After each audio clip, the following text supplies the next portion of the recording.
Welcome, ladies and gentlemen, to episode 6 of The Light Leadership Diaries. We have a fantastic show for you today. We have some amazing guests that are with us, and we're in tune for a fantastic day of learning, of mentorship, of brand building, of people building, of everything that you can imagine to do with your career and your personal journey. Tabani? As usual, we keep bringing in people, and I keep saying that, we've got amazing guests this week. And unfortunately, I have to say it again. We have amazing guests this week. Want to hear some of the conversations we're going to have and a little bit of, obviously, about them. You'll understand precisely as to why I think we have the guests. It's an honor and a privilege to have you here. Thank you so much for taking the time out to join us. We're looking forward to having an amazing conversation. We've been having conversations this whole week about how we're going to lead this particular conversation with such esteemed guests. Right, fantastic. So I think what we customary always do is we normally ask our guests to introduce themselves, and then shortly afterwards we then introduce them. So Musidi, please. Oh, am I starting first? Yes, you are. Yes. Ladies first. The sense of finance to me would start. Okay. Oh my goodness me. You put me on the spotlight now. My name is Musidi Siretlo. I'm a founder of my own business that's going through interesting times. So I don't know whether I should introduce myself as the founder and director of Musidi K. Siretlo brand and marketing agency, soon to be something else. And I am a 51-year-old, amazing, gorgeous soul. And I have a daughter who's turning 8 in a week. And I live in Joburg. And I've been in corporate. I was in corporate for 24 years before I started my business 4.5 years ago. And I'm looking forward to it. I'm looking forward to sharing my thoughts and my lessons and in life and in business. So I'm looking forward to it. Thank you. Welcome, Musidi. Welcome, Musidi. Thank you. As usual, they always understate what they've achieved and what they've done, their careers. So I'll do the introduction of Musidi. Musidi falls in this category where she's actually experienced the pre-democracy sort of country as well as post. And she started working in pre around 1992, where she started at Unilever as a graduate trainee, worked her way up, working, getting into assistant brand manager, moving up to junior brand manager, moving up to brand manager at Unilever. And what's interesting is she worked on the personal care business at Unilever, where she's worked on brands like Shield, she's worked on Celine, she's worked on Dawn, she's worked on Impulse. The brand manager role actually was in Dubai, interestingly enough, which shows just the vastness of her experience. And then after that, she came back into South Africa as a senior brand manager. And then also worked as a marketing manager, worked her way up to marketing manager at Unilever. And then after that, she also went to Buenos Aires in Brazil, where she did a stint there as in the innovation center for Unilever, and then came back as the global marketing manager for Afro Hair, and then decided that wasn't enough of a challenge anymore for her, and left. And she went to, she did a little bit of a stint at Brand House and then went to SAB, where she spent about 7.5 years there. And while she was there, she started obviously as a marketing manager, working on brands like Reds. She actually relaunched Reds at SAB, where she got, I think it was a CEO award for that. Wow. And then Sarita was some of the brands that she worked on. And then she became the general manager for Hansa Pilsner, which is where I think Michael also witnessed the greatness that is Musidi. I think he was so inspired by a certain moment where she was. There was and I'm digressing, where everyone was basically launching what they're going to be doing for their brand in the next upcoming fiscal year. And he was so taken by her energy and how clear she was in terms of what she wanted for her brand, that the sales team in the business knew exactly what the brand was about, what she wanted people to do, and what they needed to do as they execute the strategy, which speaks to her articulation and how well she's able to craft that. And then she decided SAB was not enough of a challenge for her, and then she decided she's going to move on to Vodacom, where she was the executive head for it was for brand communications as well as PR. And then after that, she became brand director for brand media, communications, foundation, and then decided that was not enough of a challenge for her, and decided she's going to start her own brand and marketing agency, which is just said now that it's in a phase of change. Once again, shows up the challenges are not enough. Exactly. You know, she's also sat, you know, as a non-executive chairman on boards as well, within different businesses, and it's interesting in terms of how. So we've done our research and we've asked people to tell us a little bit about Nosidi, and some of the feedback we've received has been about your energy. You know, how the energy just, you know, takes people on, you know, and people just get excited to work with you. But also it's about how how ethical, you know, in terms of how you run your business and how you work with people, how you're passionate about development of women, which has translated to your own sort of program where it's called Phenomenal Women. Guys, check it out. That she runs, which is about really driving and inspiring women and really coaching and developing women into being their better selves. And I'm sure that's just, for her, she claims, you know, to be an old lady, 51 years, blah, blah, blah. But she's very young and she still has, I can't wait to see what more she's going to deliver for us. Young at heart. She's very young at heart, and I'm really excited to have you here, and really looking forward to having a conversation. Is that with me you. we're talking about? We're definitely talking about you. I was like, okay, is that me? No, man. You see- I'm like, I see myself in a very different picture. I'm like, oh, I'm a mom.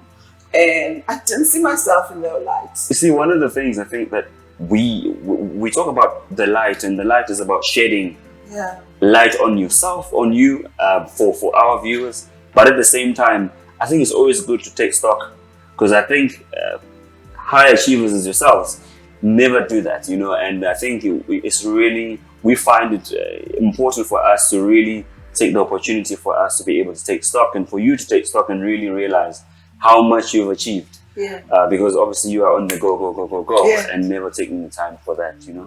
Thank you. And hand over to Mike. Mr. Halibut, Wow. Good luck. please introduce yourself to our viewers. Yes, I'm really privileged to be here now, next to this juggernaut of a lady. Let's see if I can say one or two things which will hopefully see me be worthy of being in this great company. And it's wonderful that you're so humble about your journey. I can see why they asked you to do that. I'm wondering why I'm here.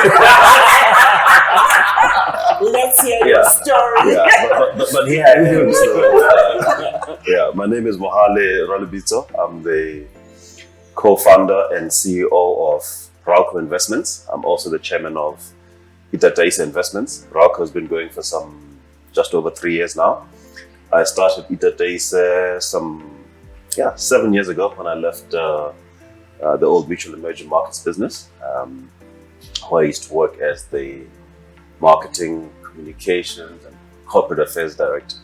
MCCA it was called, and I had the pleasure of working with one of your very good friends, who's also an ex-Unilever, somebody I admire highly.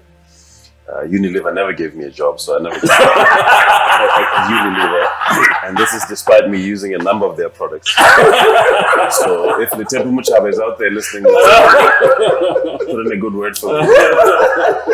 I hope I'm still employed.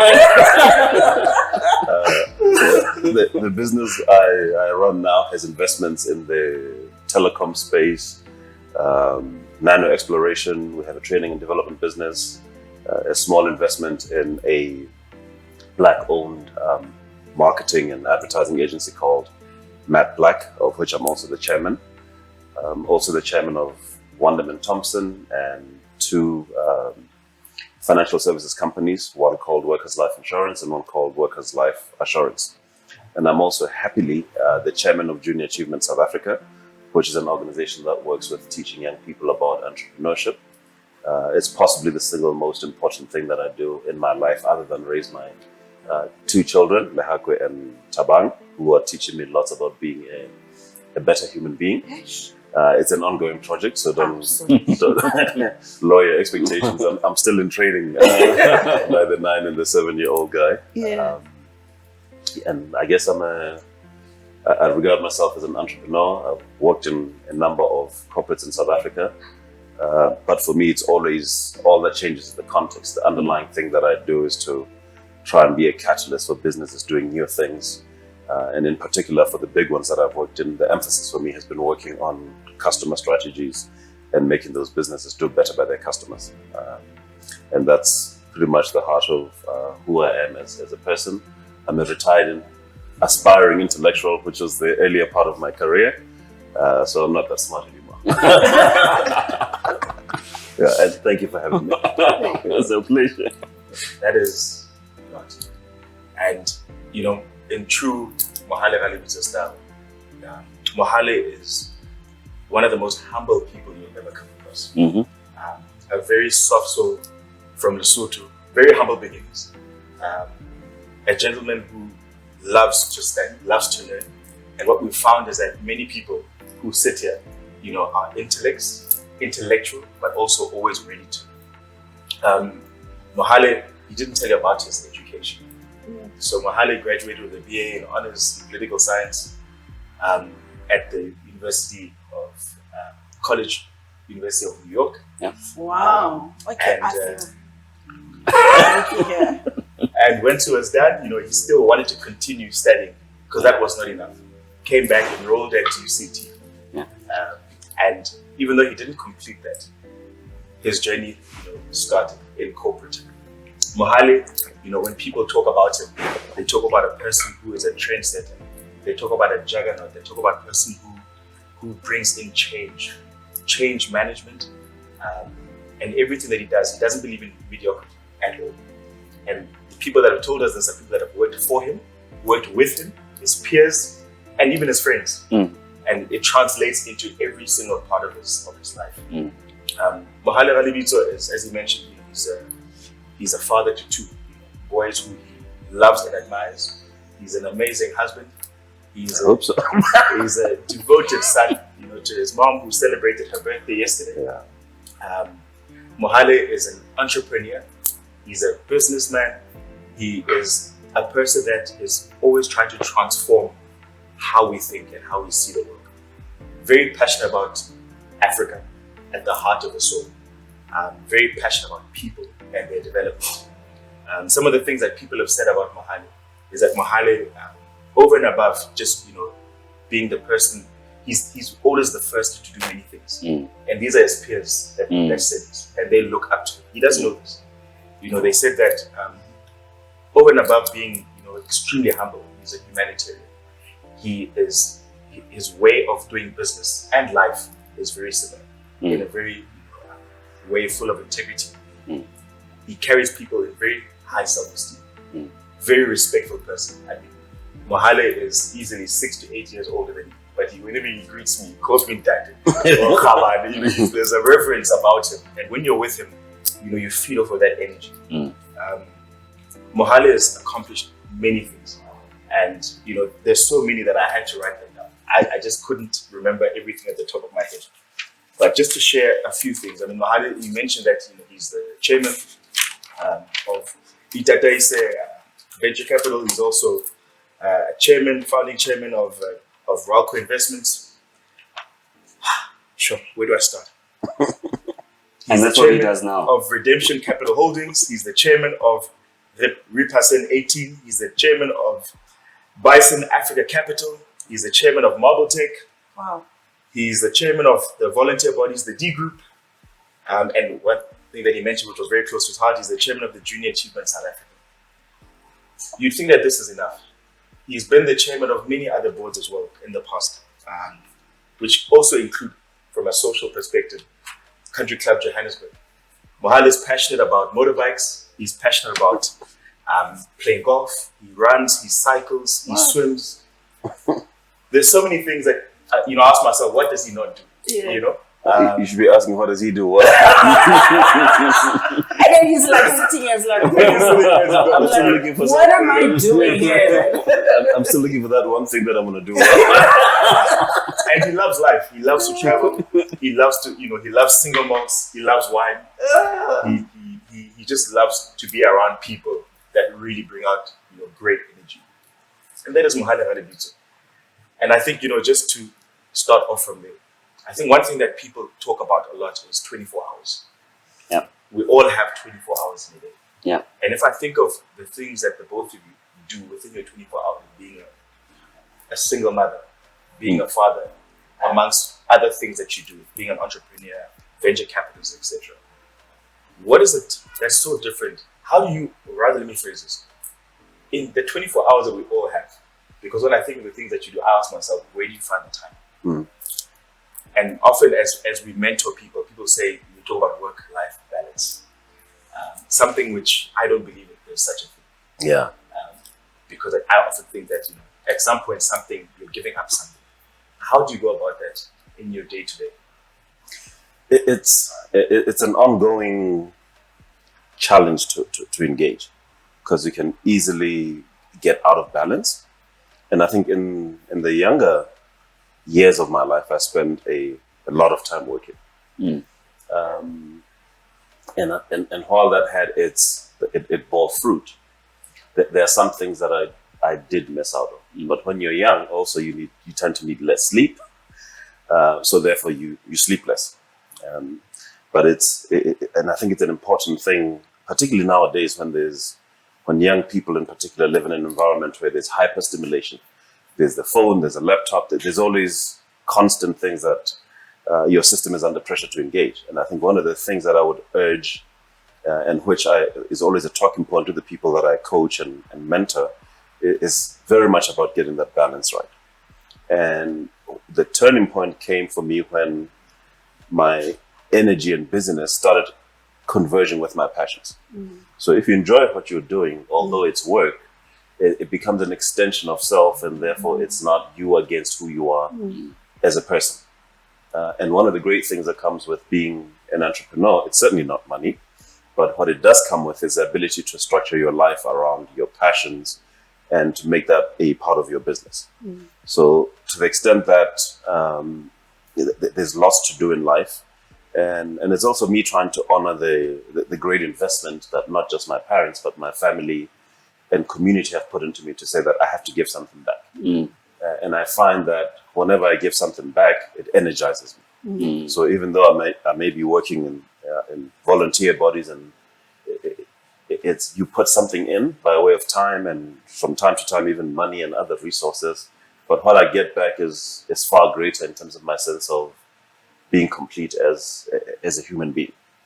And on the work side, I've also been fortunate to come across some amazing people who mostly are still my friends to this day, including the people that I've mentored. I play golf with them. We spend time together. So it's not like I have to step out of my life to engage those people. They're part and parcel of how I live my life.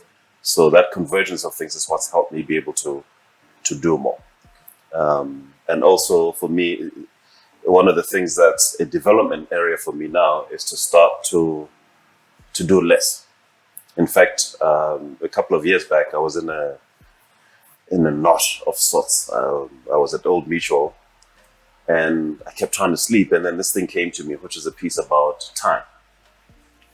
So I started singing, time after time, and went on to the point of getting to the thing of actually time spent doing nothing is good time, which is how I closed off the piece. I'll send it to you one of these days. It's not the best poetry, but it captured my own journey with my reflections about my time and what I want to do with it, which now includes doing nothing with it and sitting under a tree and laughing with my boys and making them clean up leaves from time to time, which I did during shutdown. Yeah. That's me. You see? I want to pick up what you've just said. For me, it's about purpose. I've got a very strong sense of purpose. And Mohale has just said it. If you are passionate and your business is about doing what you want and love, you don't feel like you're spending time. And it's about choice. I am very choiceful. I wake up and I know there are 5 goals in my life. 1 is my family. 2 is my business. 3 is me. I've started putting me first because self-care is important. 4, I love travel. Yeah. I love travel. So I've put goals. And if anything goes out of that realm, it's for me. I will go no. And I'm starting to say no. Because when I say no, I'm saying yes to me. If I say yes to somebody, I'm saying no to me. So time. Actually, what is this new term thing that says time is just time? It's energy. Yeah. The energy you put into something is the energy you either is a positive energy or a negative. If you don't want to do something, it feels long. You feel like if you want to do something, you're doing it out of love. You feel like the time is just passing. And so when you do things you love and when you do things that you are passionate about, it feels okay. And when I was young, I was chasing money. I was like, I was chasing. And you would be doing things you didn't love. And then you'd feel like you don't have time because you're chasing money. It changed when I was like, where am I chasing? What am I wanting to be? What's my future self look like? When my daughter looks at me, she'll go, Mommy was, or Mommy is. And I didn't want her to go, Mommy was so busy chasing money, she forgot that she had to be a mommy. And that changed me quite a lot. So that's why I'm like, is that me? Because the me I am now versus the me I was has changed. And my business is changing because I was like, I'm tired of chasing clients. It's tiring. It's exhausting. Yeah. It's not purposeful. I want to do me. I want to do things that fill my soul, fill my purpose. That's when I find I have time. Funny enough, and I sleep well, 8 hours. I wake up at 5 or 6. I'm like, and I'm preparing breakfast, and I'm up. And at 2 o'clock, I'm tired. I'm like, gosh, it's my business. Doesn't mean I'm not going to make money. Actually, my period of energy is between 5 and 2. And I do 2 hours work like it's 8 hours because I'm so involved in it. Between 2 and 6, I'm sitting by the tree as well and contemplating. I'm trying to meditate. Okay, I don't know how to meditate, but I'm doing things for me. And that's where you find time. And we used to think it's selfish. Actually, it isn't. It's about doing the things you love the most because that's where you find your energy is getting there, and you're gonna have the energy to do things. So 2 hours actually equates 8 hours when you do things you love. You'll finish them so quickly. So it also helps that you know what you're doing. it's the case. Sometimes you don't know. No, sometimes I don't. I'm like, oh my goodness me, what am I doing? But unlike the past, the ego doesn't get there. Reject. I don't do that anymore. I forgot to, so you ask. You ask. There's so many people to ask. If I don't know, I ask. I pick up the phone or I type it in. I Google it. Ask. There's nothing wrong with not knowing. And I like about, you always learn. I'm always learning. Every day is a new day for me. So that's me. I just want to touch on something which you both spoke about, which is family and purpose. What you've achieved, as much as there was a personal drive, something must have been instilled in you at a very young age by your parents, your grandparents, people who looked after you. What was that for you? Michael, And where does it come from? I come from an academic family. I used to think I'm the black sheep of the family. My dad was a professor of physics. Wow. My mom was a science principal. My brother is a professor of maths. My sister did IT. My other sister did honors in maths. And then comes me, bumbling along with a big computer. And then, the stress of it all. But my dad was strict. Yeah. I've given you an education, my child. Get out. Go find your own. My parents came from poor. Dead poor. My mom came from Sophia Town, 10 kids. My dad came from Villiers, 9 kids. Why could they do it? Why is it that they had nothing and they achieved? I've always wondered. And I realized it's something you either are born with it or you pick it up. And it's choice. And I realized that if I want something, I go after it. It's the intentional energy that you have. Because my mom's, I see it. There are people who come from families, one person's not doing well and one person's doing well. Is it upbringing? Same parents. Same parents, same system. My Romo is like in the streets, the other one is a doctor, and you find it in every family. Yeah.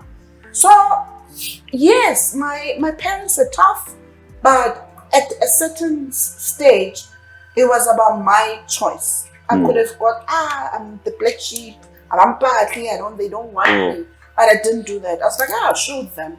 I was like tough like that. I was like, I'll show them, I'll do my own thing.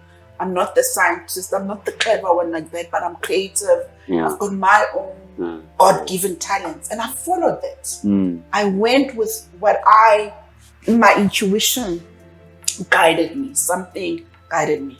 So yes, upbringing, but you can't blame it when you don't succeed. You've got to look inside and go, Mari, what am I doing? What choices am I making? So yes, upbringing, but a part of me has an innate drive to do better. Yeah. I love that. She said it all. And I loved the point about intentionality. Because it's one thing to say I want or I dream, which I hear often. Yeah. A dream without action, no results. So you can have all the ambitions in the world if you're not prepared to do something about your ambition. And to prepare, that intersection between preparedness and opportunity, that's where success comes. So you can have all the opportunities in the world come. If you don't prepare, if you don't ask questions, you don't ask for help, you don't do any of those things, success is going to be hard to come by. And even if you get it, it's going to be hard to keep. And this is something that I learned growing up. I remember a conversation that I had with my mother to say, okay, why Mohale? She's like, that's your story. That's your path. And I asked her, how did you know? She's like, well, a mother knows. So from the beginning, there's been that intention to say, you must be somebody. Who that somebody is entirely up to you. We, your father and I, and my siblings are going to be the people who support you and create an enabling environment for you to be. But the who you become is entirely something that you must choose. And so for me, from whether it was in primary school to high school to university, I pulled my grades. And I've always worked, I think, from pretty much since I was about 7 or 8, starting with selling fruits and vegetables with my brother. And all of that fortunately ended when we went to the US. I think it was about 12 or somewhere thereabouts. And I was like, sure, no more garden work. No more child labor. Oh, boy, was I wrong. Arrive in New York in the winter, the leaves are coming. There's my dad. What? Come in. Glowing. And I'm like, what about the girls? It's like, hey, this is my house. So we're raking leaves, shoveling snow. And I remember the one conversation, I'm like, hey, Timer, why are we doing this? Mahasiana are going to come back again. The tree's going to shed them. It's like, and each time they shed and they fall, we clean them up again. So as a result, we're a very neat family. Some people even tease me that I have OCD. I'm like, no. I'm specific about the environments I like to be around. I'm not obsessed with compulsive at all. Well, that's a matter.